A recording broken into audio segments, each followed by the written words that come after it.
few moments later. Baik, definisi keterampilan membuka dan menutup pembelajaran.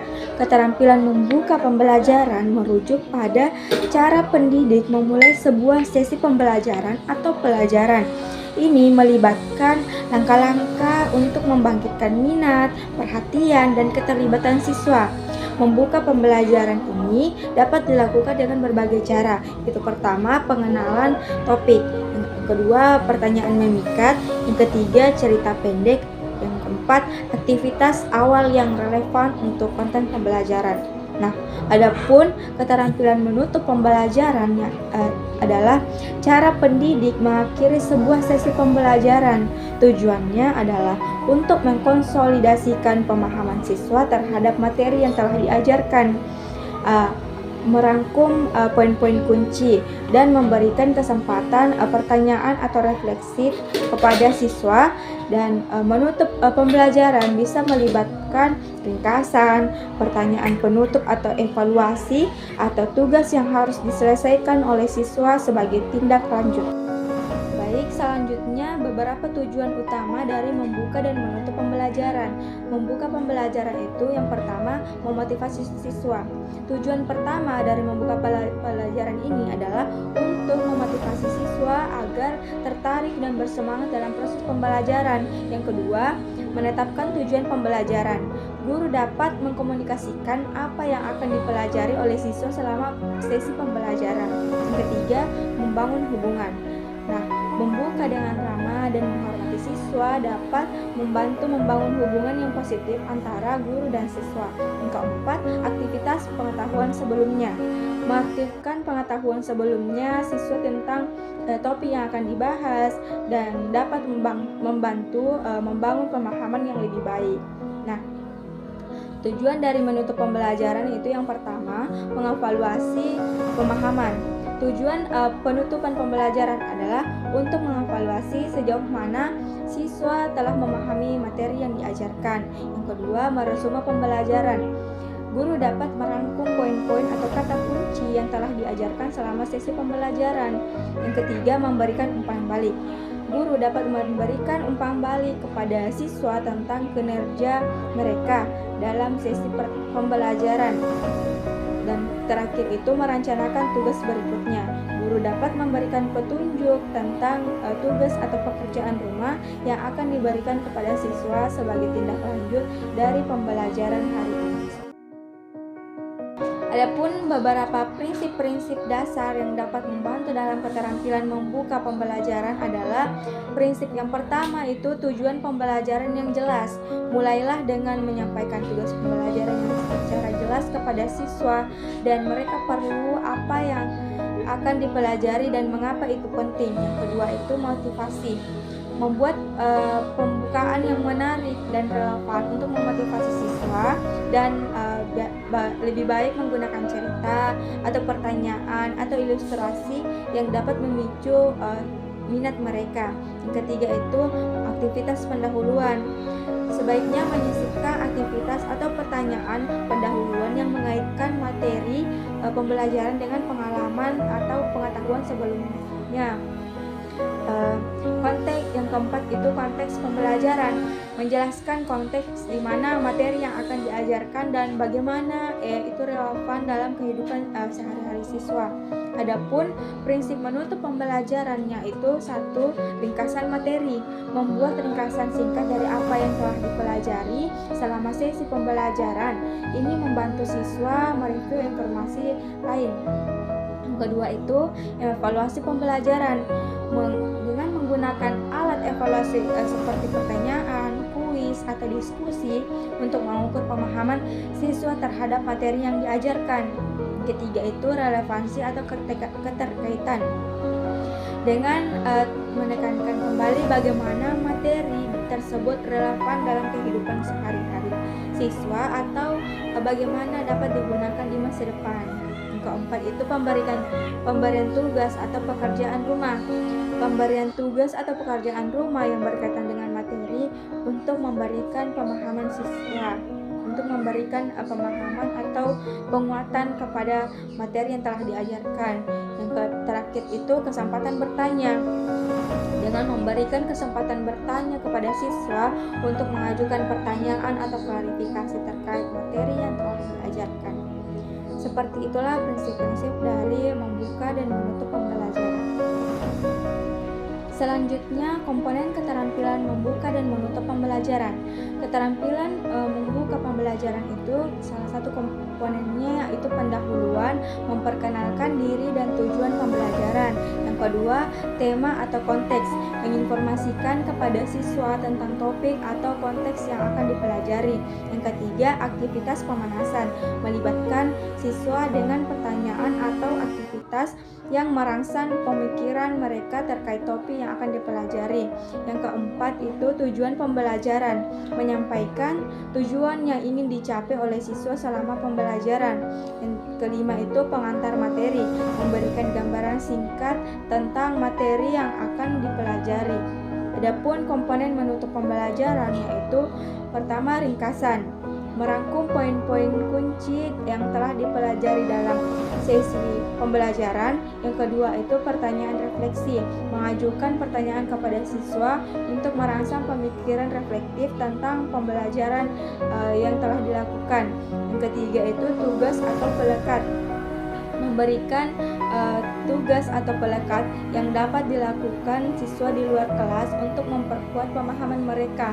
Yang keempat itu evaluasi, mengukur pemahaman siswa terhadap materi dengan kuis yang seperti pertanyaan diskusi atau tugas tertulis.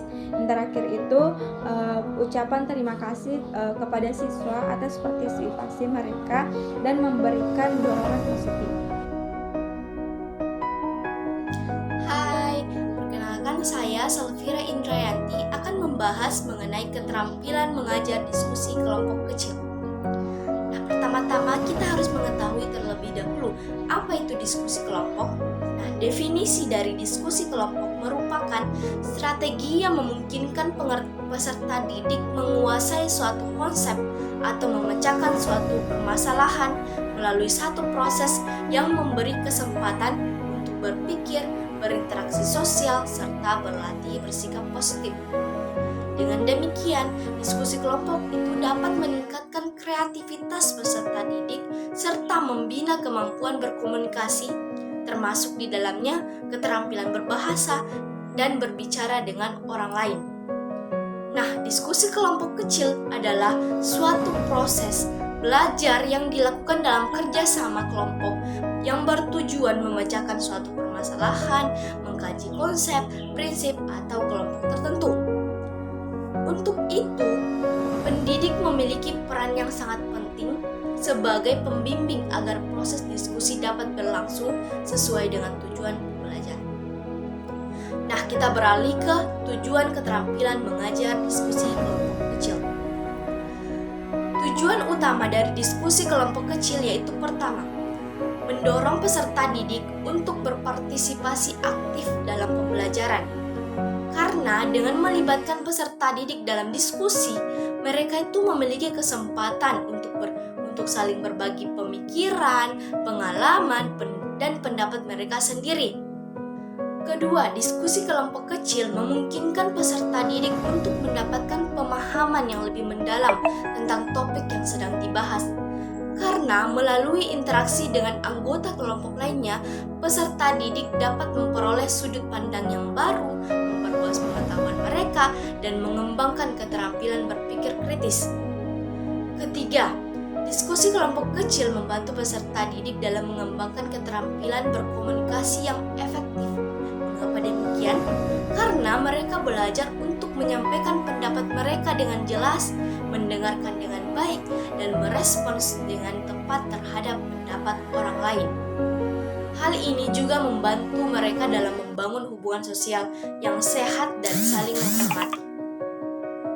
Nah, keempat, diskusi kelompok kecil itu melibatkan kerjasama antar peserta didik dalam mencapai tujuan bersama. Mereka itu belajar untuk bekerja sama, saling menghargai pendapat, dan mencapai kesepakatan bersama atau bermusyawarah. Keterampilan kerjasama ini sangat penting dalam kehidupan sehari-hari dan lingkungan kerja di masa depan. Kelima, diskusi kelompok kecil memberikan kesempatan bagi semua peserta didik untuk berlatih dalam memecahkan suatu permasalahan. Mereka itu diajak untuk berpikir kritis, menganalisis suatu situasi, dan mencari solusi yang efektif. Dalam proses ini, mereka itu dapat mengembangkan kreativitas dan inisiatif dalam mencari solusi yang inovatif. Kesimpulan dari kelima tujuan yang saya sebutkan tadi, dengan mencapai tujuan-tujuan ini, keterampilan mengajar diskusi kelompok kecil itu dapat membantu peserta didik dalam mengembangkan pemahaman yang lebih mendalam, keterampilan berkomunikasi yang efektif, keterampilan bekerja sama, dan keterampilan dalam memecahkan suatu permasalahan yang diperlukan dalam kehidupan sehari-hari dan masa depan mereka dalam dunia kerja nanti. Nah, sekarang kita beralih ke komponen keterampilan diskusi kelompok kecil. Dalam membimbing diskusi kelompok kecil, terdapat beberapa komponen keterampilan yang perlu diperhatikan. Yang pertama, memusatkan perhatian. Memusatkan perhatian di sini adalah kemampuan untuk mengarahkan perhatian setiap anggota kelompok pada topik yang sedang dibahas. Pendidik itu harus merumuskan tujuan diskusi secara jelas, merumuskan kembali masalah jika terjadi penyimpangan, menandai hal-hal yang tidak relevan atau tidak masuk akal, dan merangkum hasil pembelajaran atau pembicaraan pada saat-saat tertentu. Contohnya, pendidik itu memberikan stimulasi kepada peserta didiknya dengan beberapa pertanyaan yang membuat mereka antusias dalam menjawab dan mengajak peserta didik lainnya untuk saling memberi informasi dan pengalaman mereka. Yang kedua, memperjelas masalah atau urutan pendapat. Komponen ini melibatkan kemampuan peserta didik untuk menguraikan kembali atau merangkum semua pendapat peserta diskusi. Pendidik juga dapat mengajukan pertanyaan kepada setiap anggota kelompok untuk memperjelas pemahaman mereka tentang masalah yang sedang dibahas atau topik yang sedang dibahas. Ketiga, menganalisis pandangan anggota kelompok. Pendidik perlu menganalisis pandangan dan pendapat yang disampaikan oleh setiap anggota kelompok. Hal ini dapat dilakukan dengan cara mendengarkan dengan baik, mengajukan pertanyaan yang tepat, dan merespon dengan bijaksana terhadap setiap pendapat yang disampaikan. Keempat, membangkitkan semangat anggota kelompok. Komponen ini itu melibatkan kemampuan pendidik untuk meningkatkan partisipasi dan kontribusi anggota kelompok dalam diskusi. Pendidik dapat mendorong anggota kelompok untuk berbagi informasi dan pengalaman, mengembangkan kemampuan berpikir dan berkomunikasi dengan sesamanya, serta membangun kerjasama yang sehat dan bertanggung jawab. Nah, dengan menguasai keempat komponen keterampilan diskusi kelompok kecil itu tadi, seorang pendidik dapat membimbing diskusi dengan efektif. Diskusi kelompok kecil yang baik dapat meningkatkan keterlibatan semua peserta didiknya, memperluas pemahaman mereka, dan mengembangkan keterampilan berpikir kritis serta kemampuan sosial. Nah, selanjutnya prinsip-prinsip keterampilan mengajar diskusi kelompok kecil yang meliputi pertama, menciptakan suasana yang menyenangkan. Pendidik harus menciptakan lingkungan yang kondusif dan ramah agar siswa merasa nyaman dalam berpartisipasi di dalam diskusi kelompok kecil. Serta pendidik itu dapat menggunakan teknik-teknik icebreaker atau permainan terlebih dahulu untuk membangun keakraban dan menghilangkan ketegangan bagi peserta didik. Yang kedua, memberikan waktu yang cukup. Pendidik harus memberikan waktu yang cukup bagi siswa untuk merumuskan dan menyampaikan pendapat mereka. Ketiga, mendorong partisipasi aktif.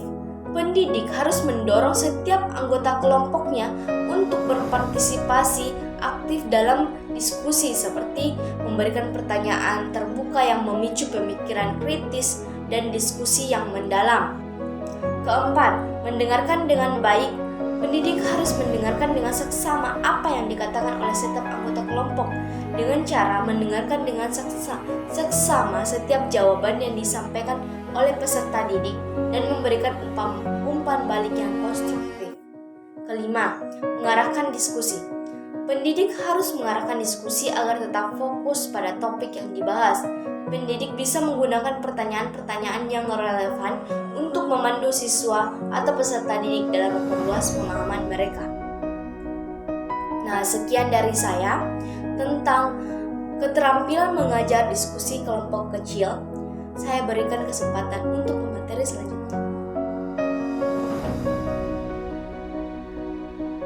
Definisi keterampilan mengelola kelas adalah suatu kemampuan seorang guru atau pengajar dan pendidik dalam mengatur, mengelola, dan memfasilitasi aktivitas di dalam kelas secara efektif. Baik itu mencangkup kemampuan untuk menciptakan lingkungan belajar yang kondusif, mengelola perilaku siswa, dan mengorganisir materi pelajaran dan berkomunikasi dengan siswa secara efektif untuk mencapai tujuan pembelajaran. Keterampilan mengelola kelas juga melibatkan berbagai kemampuan atau menangani berbagai situasi dan tantangan yang mungkin akan timbul selama proses pembelajaran berlangsung. Tujuan mengelola kelas adalah untuk menciptakan lingkungan pembelajaran yang efektif, inklusif, dan teratur.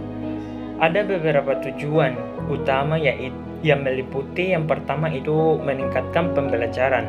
Meningkatkan pembelajaran yaitu proses belajar siswa dengan memberikan materi pelajaran yang relevan serta metode pengajaran yang sesuai dan dukungan yang harus diperhatikan. Yang kedua itu membangun disiplin. Membangun disiplin ini yaitu suatu aturan dan tata tertib yang harus dijalankan supaya kelas berjalan dengan lancar sehingga siswa dapat fokus dalam pelajaran. Yang ketiga yaitu mendorong kolaborasi. Mendorong kolaborasi yaitu bekerja sama dan interaksi positif antara siswa. Kemungkinan mereka untuk belajar dari satu sama lain. Yang keempat itu menilai kemajuannya. Menilai kemajuan yaitu perkembangan siswa secara teratur untuk mengidentifikasi kebutuhan individu dan menyelesaikan strategi pembelajaran yang sesuai. Yang kelima yaitu mengelola waktu. Mengelola waktu yaitu mengatur jadwal pembelajaran dan menjadwalkan ujiankah dan mengoptimalkan waktu yang tersedia. Keenam itu menciptakan lingkungan yang aman. Lingkungan yang aman juga memberikan dukungan kepada siswa, bebas dari seperti pelecehan dan diskriminasi. Yang ketujuh yaitu mengembangkan keterampilan sosial. Mengembangkan keterampilan sosial yaitu membantu siswa dalam mengembangkan keterampilan interpersonal, emosional, dan sosial yang diperlukan dalam kehidupan sehari-hari. Dan yang terakhir atau kedelapan yaitu memfasilitasi partisipasi. Memfasilitasi partisipasi adalah yaitu mendorong semua siswa untuk berpartisipasi aktif dalam pembelajaran dan aktif selama di kelas. Penting untuk diingat bahwa mengelola kelas ini bukan hanya tentang menjaga keteraturan, tetapi juga tentang membantu siswa untuk mencapai potensi mereka secara akademik dan sosial. Karakteristik mengelola kelas yaitu yang pertama disiplin. Disiplin yaitu memiliki aturan yang jelas dan konsisten dalam kelas untuk mempertahankan tingkat disiplin yang baik. Yang kedua yaitu komunikasi efektif. Komunikasi efektif yaitu kemampuan untuk berkomunikasi dengan baik dengan siswa, mendengarkan pertanyaan dan masukan mereka, serta menjelaskan materi dengan jelas. Yang ketiga itu organisasi. Organisasi juga membantu dalam menyusun rencana pembelajaran, jadwal, dan sumber dengan baik agar kelas berjalan dengan lancar. Yang keempat itu pengelolaan waktu. Pengelolaan waktu yaitu memanfaatkan waktu dengan efisien dalam mengajar dan memberi sisa waktu yang cukup untuk belajar. Yang kelima itu pemahaman siswa. Pemahaman siswa yaitu mampu memahami kebutuhan dan kemampuan individu siswa untuk menyelesaikan metode pembelajaran. Keenam yaitu interaksi kelompok. Interaksi kelompok yaitu mendorong kerjasama dan interaksi positif antara siswa dalam kelas. Ketujuh yaitu motivasi. Motivasi yaitu siswa untuk belajar dan mencapai potensi maksimal mereka. 8 yaitu evaluasi. Evaluasi yaitu mengukur kemajuan siswa secara teratur dan memberikan umpan balik yang konstruktif agar siswa juga aktif dalam kelas. Yang kesembilan yaitu keselamatan. Keselamatan juga sangat penting agar menjaga lingkungan fisik dan emosional yang aman bagi semua siswa. Yang terakhir yaitu refleksi.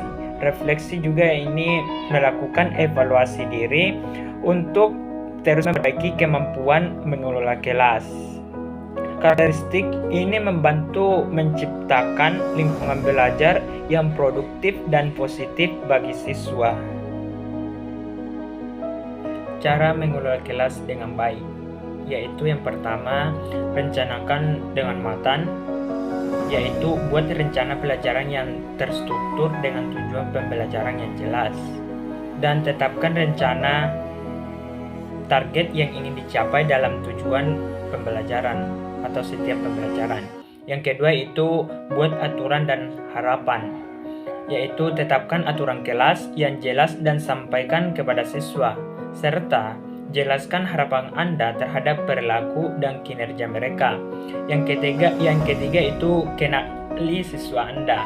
Kenali siswa Anda itu setiap secara individu, termasuk kebutuhan dan minat mereka, serta gunakan beragam gaya pengajaran untuk memenuhi kebutuhan beragam siswa. Yang keempat itu kelola waktu dengan baik, yaitu rencanakan waktu dengan efisien untuk setiap aktivitas dalam kelas dan pastikan Anda menghabiskan waktu yang cukup untuk menjelaskan konsep dan memberikan tugas. Yang kelima itu aktif dalam komunikasi.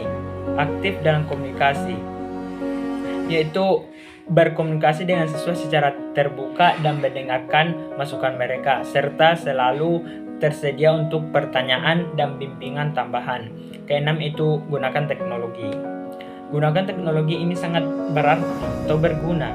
Itu manfaat teknologi pendidikan jika kemungkinan seperti penggunaan perangkat lunak pembelajaran atau platform online. Yang ketujuh yaitu evaluasi kemajuan, yaitu lakukan penilaian teratur untuk mengukur kemajuan siswa. Berikan umpan balik yang konstruktif untuk membawa atau membantu siswa meningkat. 8 itu keterlibatan orang tua. Keterlibatan orang tua juga sangat membantu dalam proses pembelajaran siswa. Yang ke-9 yaitu kelola konflik. Kelola konflik yaitu tangani konflik di kelas dengan bijaksana dan adil, dan berusaha membangun lingkungan kelas yang aman dan mendukung. Yang terakhir itu ke-10 terus tingkatkan diri, yaitu selalu mencari peluang untuk mengembangkan keterampilan mengajar Anda. Ikuti pelatihan dan workshop pendidikan. Penting untuk diingat bahwa setiap kelas dan setiap guru mungkin memiliki pendekatan yang berbeda dalam mengelola kelas. Penting untuk fleksibel dan responsif terhadap kebutuhan khusus siswa, baik itu dalam situasi dalam kelas maupun di luar kelas. Nama saya Siti Nisha Darwis. Baiklah, di sini saya akan membahas materi tentang keterampilan mengajar kecil dan individual. Nah, keterampilan mengajar kecil dan individual sangat penting dalam menciptakan lingkungan pembelajaran yang inklusif, responsif, dan efektif bagi setiap siswa. Dengan menggunakan keterampilan ini, guru dapat memaksimalkan potensi belajar individu setiap siswa dan membantu mereka mencapai hasil yang optimal.